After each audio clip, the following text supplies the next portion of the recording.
Our Teachers Council Secretary, Professor Devashish Moitu, to say a few words.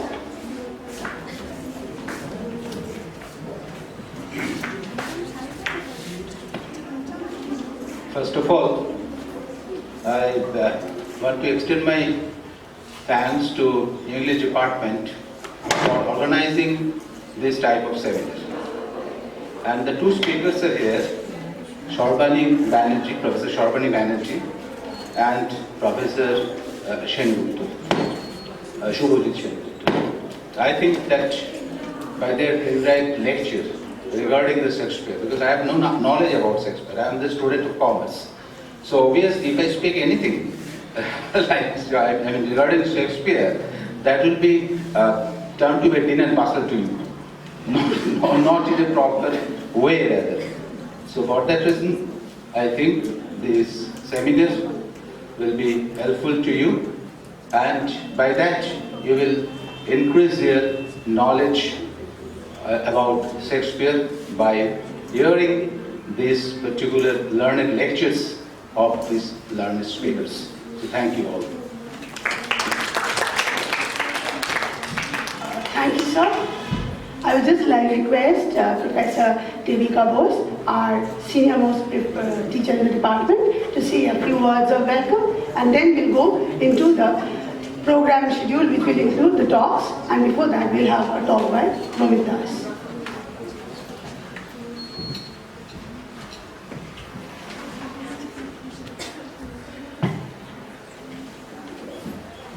I would welcome Dr. Sharbani Banerjee and Dr. Shubhajit Sengupta to talk in this seminar, and I'm sure that we would enjoy their speech and the students would know something more about Shakespeare. Thank you. Thank you, Miss. That was so kind and sweet of her, as usual. And now I would request Professor Romitas, the organizing secretary of this entire event, to introduce to you this program in a few words. Who has died more than 400 years ago should be celebrated in India, which is certainly a foreign soil. Why? Let us go back a few hundred years, a few 150 years back. If we remember, the English writer Thomas Carlyle, in the 1840s, in an essay, The Hero as Poet, had asked his audience that if you were to choose between Shakespeare and the Indian Empire, which would you choose? He had then himself tried to provide the answer by saying that the Indian Empire is no doubt valuable to the British Empire, the Indian Empire is no doubt valuable to the British, but it has to go one day. But we cannot certainly leave our Shakespeare, meaning that Shakespeare was a product of the British and he is typically British. In fact, almost 100 years ago, he had been described by the famous novelist Jane Austen as part of an Englishman's constitution in Mansfield Park. Now let me put across a very interesting anecdote to you. In a recent survey in 2016, conducted among various countries, people from various countries were asked how much did they like Shakespeare. It was found out that 59% Englishmen liked Shakespeare, whereas 89% people in India liked Shakespeare, followed by 88% in Mexico, 87% in Brazil, followed by Turkey and South Africa. Then again another survey was conducted in which it was asked to people of various nationalities whether they found Shakespeare meaningful or irrelevant. Only 58% English people said that they found Shakespeare relevant and meaningful, whereas 89% people from Brazil said that they found Shakespeare meaningful, and 88% from India said that they found Shakespeare meaningful. This is a strange irony. If Carlyle is not present today, Carlyle must have been turning in his grave, because his Shakespeare has now become everybody's Shakespeare. As Manjuriti has already said, the globalization and localization of Shakespeare is something which we are celebrating today, and why we have assembled here to celebrate the birth anniversary for someone who is not, in his time at least, supposedly remotely connected to the Indian soil. So, Shakespeare has recently been termed the... In the beginning, in the Bible, in the book of Job, it is said that man that is born of a woman is for a few days and full of misery. It is unfortunate that a man has to be born out of a woman. And his life is therefore full of misery. Why? Because Eve has been considered to be the perpetrator of the cardinal sin. And she has been marked as the progenitor, not of the human race alone, but of sin, of disease, of old age, of crime, of all the negativity that the world is suffused with. So this is the first point of acculturation. In India, in Bengal, it was said, "Pothi nari biborjita." Nari ke niye poth chala jay na, taholei rasthay onek samasya. So, gradually, woman and man, not the biological woman or the biological man, but womanliness has always been connoted with weakness, with softness, with tenderness, and most important, with passivity. A woman would not be active if she is a proper woman. The action resides in the man. I come to Macbeth directly, where you will find that when Macbeth is glorified for his valor as Bellona's bridegroom right in the beginning of the play in Act 1, Scene 2, he is valorized for the fact that he was able to slash the king of Northumberland from the shoulder to the navel. But when Lady Macbeth is proposing the same kind of violence, not in action, she was not able to actually stab Duncan because she found he resembled her father.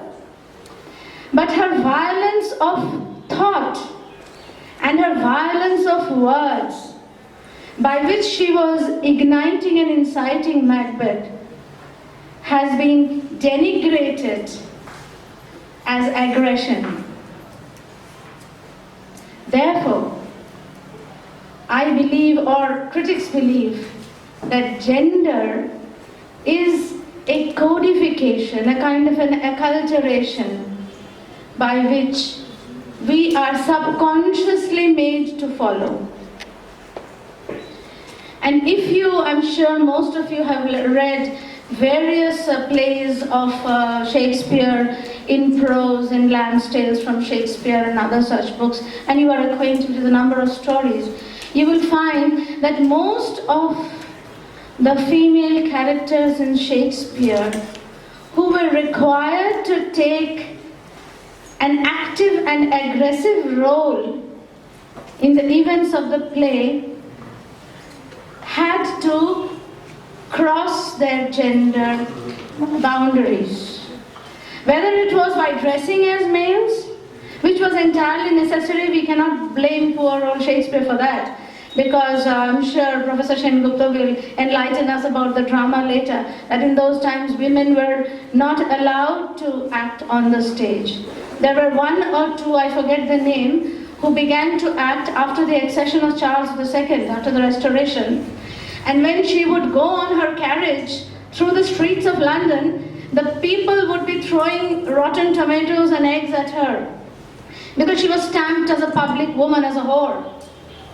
And there were two such actresses, I entirely forget their names. One was a Catholic and the other was a Protestant.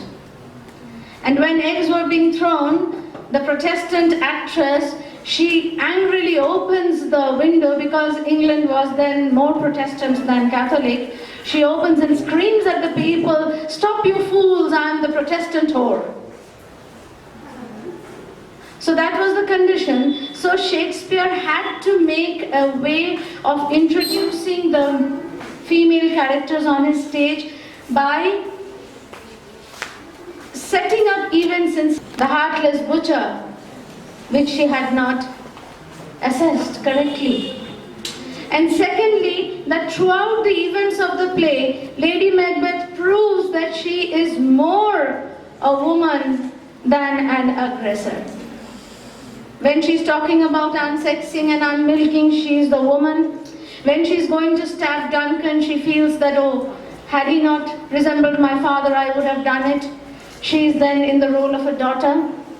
When Macbeth refuses to kill Duncan, she says, "From now such I know thy love." A typical wifely sentiment. When the wife does not get what she wants from her husband, the first thing that she says is, "Ei tomar bhalobasha? এটা আমাকে দিচ্ছ না, অমুক শাড়িটা কিনে দিচ্ছ না, এই তোমার ভালোবাসা, সেনকোর গয়নাটা দিলে না, এই তোমার ভালোবাসা, মুসলমানের মুরগি পোষা, তুমি আমাকে দিয়ে রান্না করাচ্ছ, তুমি আমাকে দিয়ে বাড়ির কাজ করাচ্ছ, আমি যেটা চাইছি আমাকে দিচ্ছ না।" আমরা এই ডায়লগগুলো সবসময় শুনে থাকি, বলেও থাকি কখনো। Lady Macbeth uses the same words. From now such I know thy love. So she is, in her attempt to divorce herself from all the feminine qualities, she is actually re-echoing the fact that she is more of a mother, more of a wife, more of a daughter, more of a woman than what she would want to project herself. She has been often quoted to be the fourth witch of Macbeth. And Macbeth has been blamed for having been ruled in his road of crime by unwomanly women.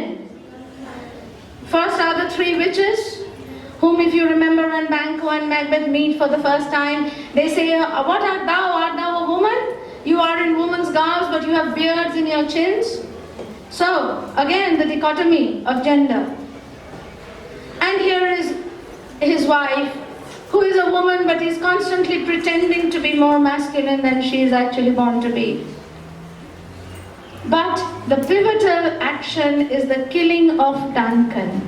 If you will notice, till the point of the killing of Duncan, Macbeth and Lady Macbeth are co-conspirators, compatriots, fellow partners in crime. But the moment that act is done, Macbeth matures, regenerates into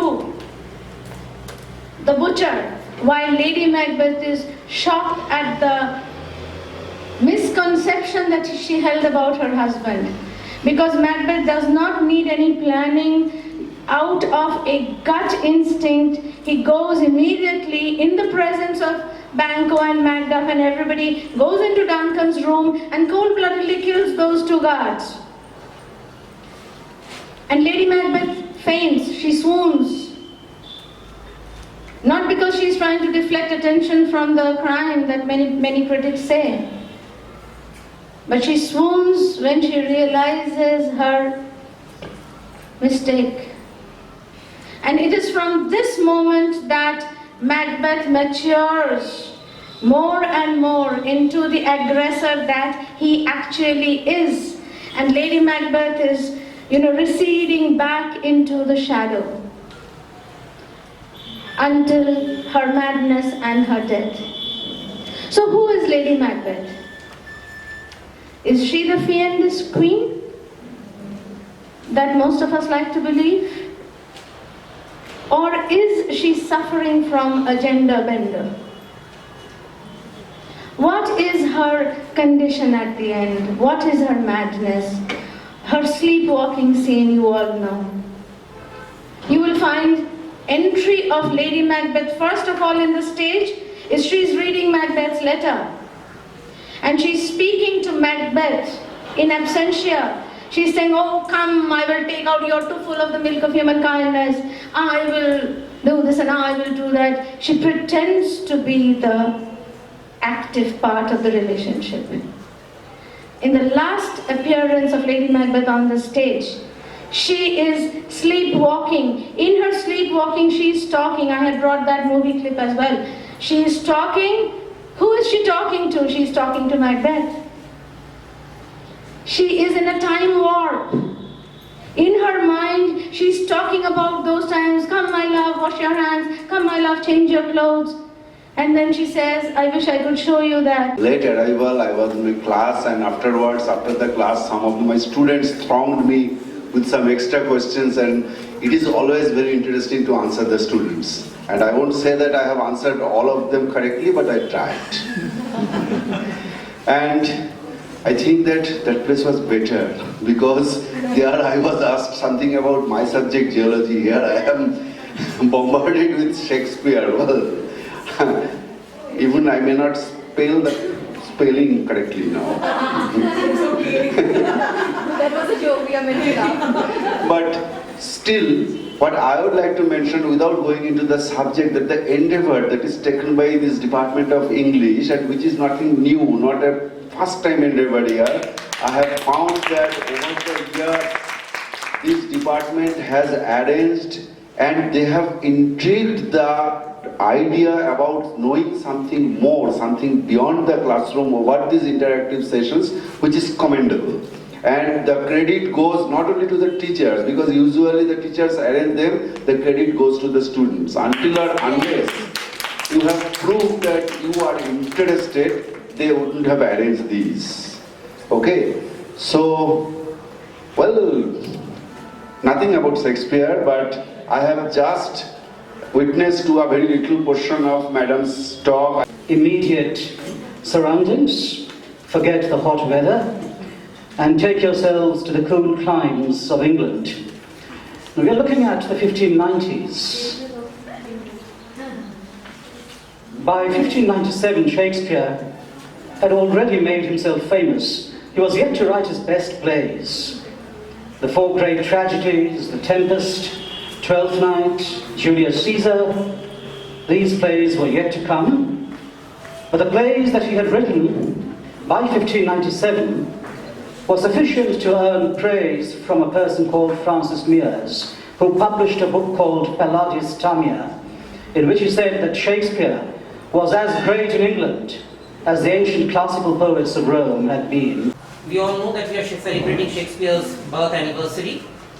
What was the date of Shakespeare's death? Year, month, day. So we have to speak. Yes, yes. 23rd April 1616. 5 points. Group A. Big round of applause for them.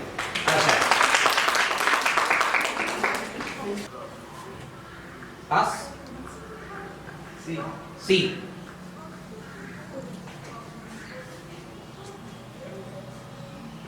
No? D. Absolutely not. E.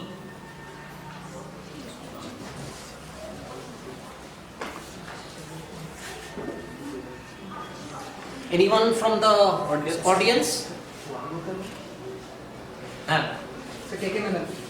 Yes, that's right. KK, 5 points. So this is the first question. Now the second question for group A. Round 1 continues. The second question for group A. Which? Okay. So you would say how many siblings does Shakespeare have? 7. Actually, nothing here. Who is the author of Tales from Shakespeare? Charles Lamb and Mary Lamb, you have said. Which Shakespeare play contains the phrase the meaning of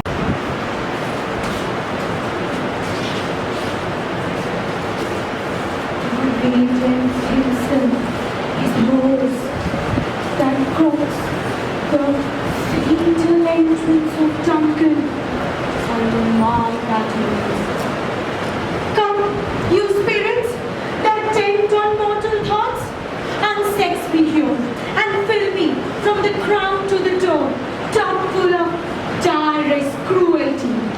Make thick my blood, stop up the access and passage to remorse, that no compunctious visitings of nature shake my fell purpose. My woman's breast and take my will for Gaul, you muttering minsters, wherever in your sightless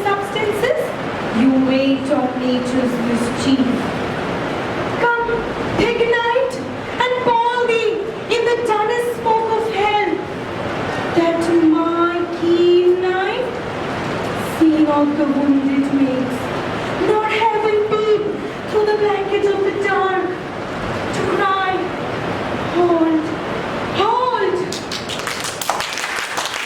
I'll not sleep neither. This mortal house I'll ruin. Do Caesar what he can.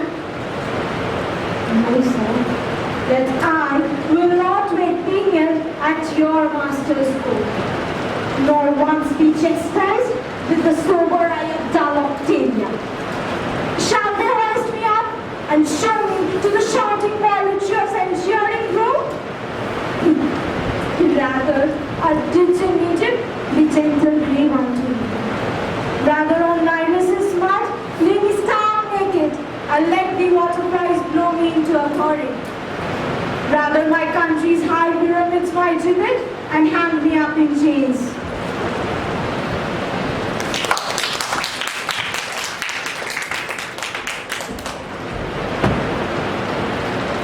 I must eat my dinner. This iron is my cycle of my mother, which thou takest from me when thou camest first, who shokest me and made much of me, and that burned by day and night, and then I loved thee, showed thee all the qualities of the eye, the fresh springs, drying pits, barren place, fertile. Cast that thee I did so. All the charms of cycles, toads, beetles, birds, like you. For I am all the subjects that you have. First was my own king. And here, you style me while you do keep from me the rest of the island. I come to answer thy best pleasure, be it to fly, to swim, to dive into the fire, to ride on the golden clouds, to thy strong beating, thus aerial, and all his quality. In every article, I voted his situation. Now on the wing, now in the waist, in the thick, in every cabin I play with amusement. Sometime I divide and burn in many places. Then meet and join Joe's garden, and Nicholas race. All the dreadful thunderclaps, more momentary, as height control, than long. The fire and cracks of sulphurous roaring, the most mighty Neptune, seem to besiege to make his own being single. Yet his dead tradition.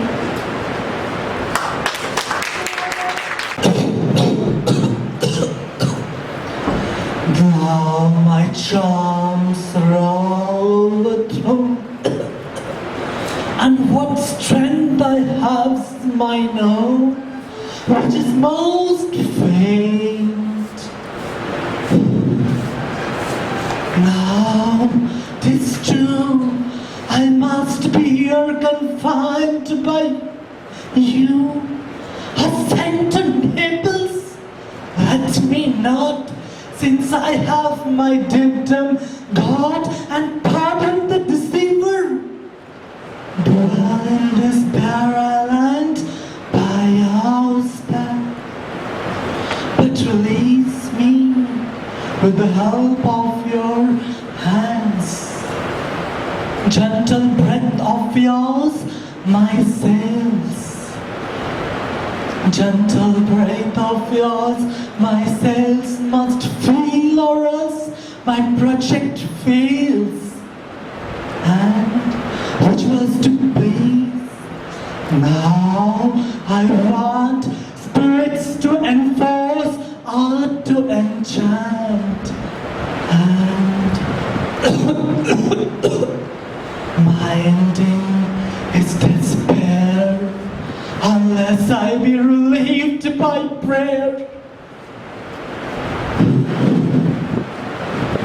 which pierces so that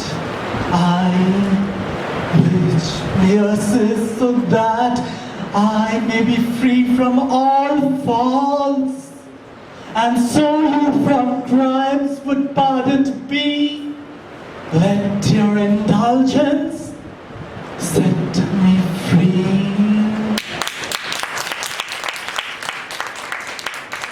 Second sem.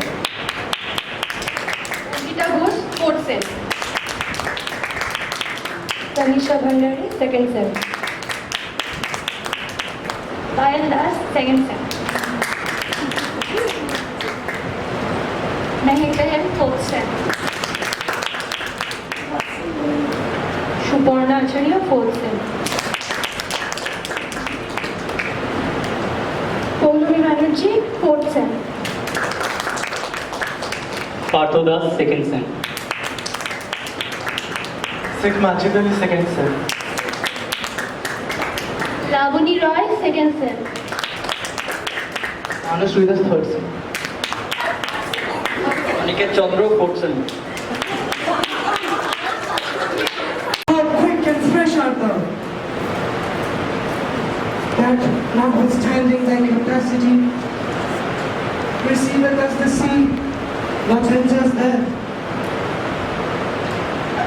Of what validity and pitch, soil, what falls into a pavement and no price, even in a minute, so forth shapes his fancy, that it alone is high from fantastic.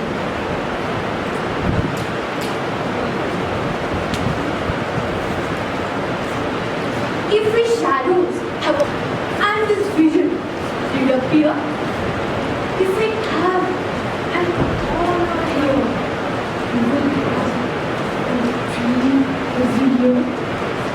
Gentles, do not repeat. If you pardon evil men, and as I am an honest part, if we have an honored luck, else the puck a liar call. So, good night unto you all. Give me your hands, if we be friends, and Robin shall restore amends.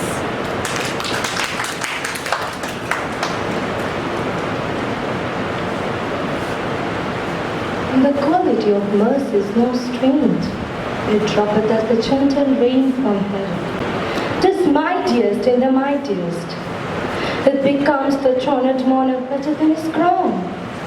His scepter shows the force of temporal power, their tribute to awe and majesty. Wherein doth sit the dread and fear of kings? But mercy is above the sceptred swing. It is enthroned in the hearts of kings. It is an hour, doth then show like his God, when mercy seizes justice. Therefore, Jew, though justice be thy plea, consider this, that in the courts of justice, none of us seeks salvation. We do pray for mercy, and that same prayer doth teach us all to render the deeds of mercy.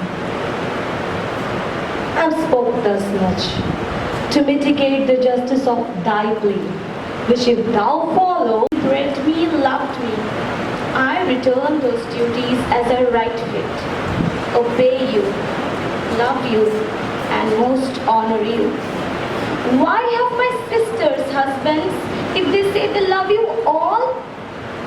Haply, when I shall wait, that Lord whose hand must take my flight shall carry half my love with him, half my care and duty. Sure, I shall never marry like my sisters to love my father all.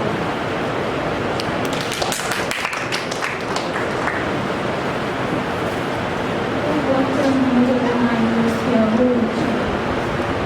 The courtiers, soldiers, scholars, eye, tongue, soul, the expectancy and the rose from the fair state,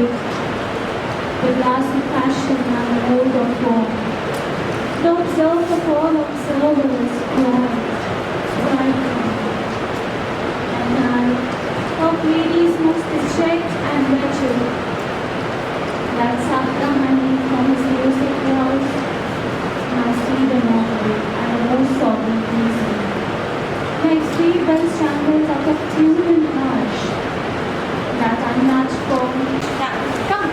Orsino, Park, Oshia, Cordelia,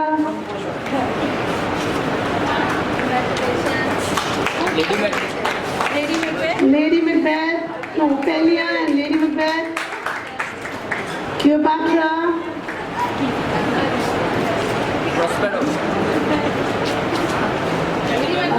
Prospero, Caliban, Prospero, Ariel, and where's Bottom and Queens?